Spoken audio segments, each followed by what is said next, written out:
Assalamualaikum warahmatullahi wabarakatuh. Alhamdulillah, bismillah, alhamdulillah. Wassalatu wassalamu ala rasulillah sayyidina wa maulana Muhammad bin Abdillah wa ala alihi wa sahbihi wa mawalah. Kita buka muhtar hadis ke-18. Bismillahirrahmanirrahim. Qala al-mu'allif rahimahullahu ta'ala wa adamana fa'ana bi'ulumihi fid darin amin ya rabbal alamin. Allahumma anfa'na bima 'allamtana wa 'allimna ma yanfa'una wa zidna ilman nafi'an bi rahmatika ya arhamar rahimin.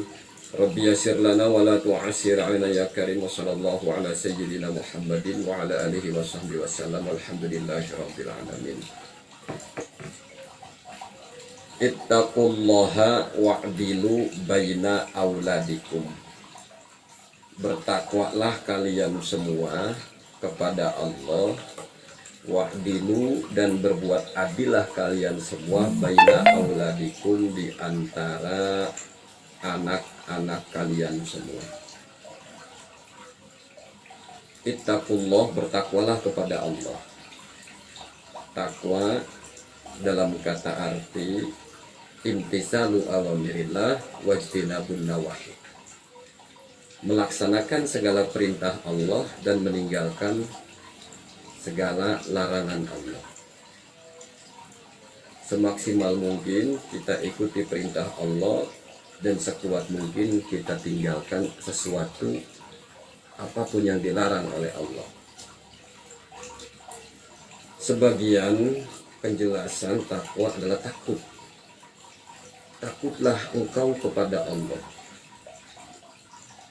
Ketika bicara takut kepada Allah beda dengan kita takut kepada hantu atau takut kepada binatang. Kalau takut kepada hantu, takut kepada binatang, kita lari. Tapi takut kepada Allah dalam kata arti takluk.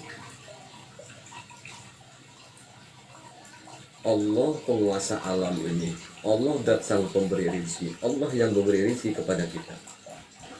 Contoh begini, maaf, dengan tidak bermaksud membandingkan Allah dengan makhluk. Ini hanya satu gambaran supaya mudah dipahami saja. Ketika kita punya majikan, kita banyak diberi oleh majikan. Yang memberi makan kita majikan, yang memberi upah kepada kita majikan. Ketika seorang bujang, seorang anak buah takut kepada majikan, berarti ia nurut sama majikannya. Kerja dengan baik. Kenapa? Kalau tidak nurut, satu, takut enggak dibayar. Kedua, kalau enggak nurut, takut dipecat. Berarti semakin mendekat kepada majikan, semakin nurut kepada majikan, semakin mengikuti apa kata majikan, maka majikan kita akan semakin sayang kepada kita. Nah, kita kepada Allah Subhanahu wa ta'ala, Allah yang menghidupkan kita, Allah yang memberi rizki kepada kita, Allah maha segala-galanya.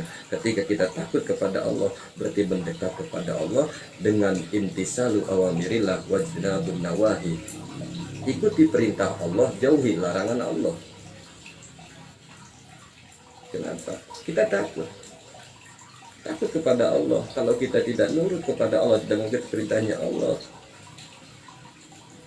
dan tidak ridho kepada apa yang Allah berikan, dalam hadis qudsi Allah sudah jelaskan, man lam yashkur ala na'mai wa lam yasbir alal bala'i wa lam yardo biqada'i fal yakhruj min tahti samai wal yatlub ruban siwari.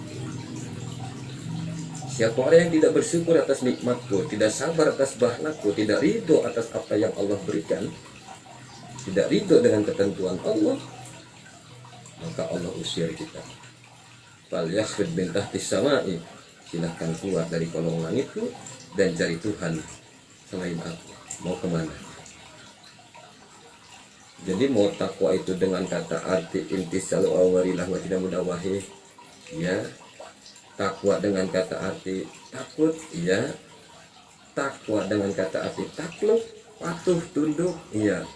Ketika orang itu takluk, tunduk, ketika orang itu takut kepada Allah, akan takluk dan tunduk kepada Allah. Ketika orang itu sudah takluk dan tunduk kepada Allah, maka intisalu awamirillah wajtinabun nawahi, ia mengikuti perintah Allah, menjauhi larangannya Allah.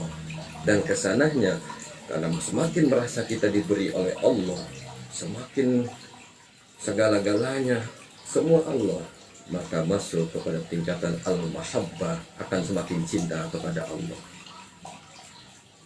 Karena kita sadar bahwa kita sering diberi oleh Allah.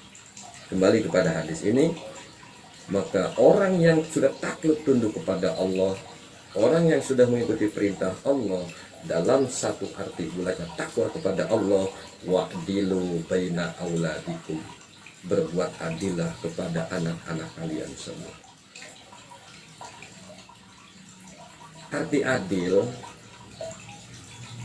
dari si kakang, satu, menempatkan sesuatu pada tempatnya. Yang kedua, memberikan sesuatu kepada yang haknya. Ini adil.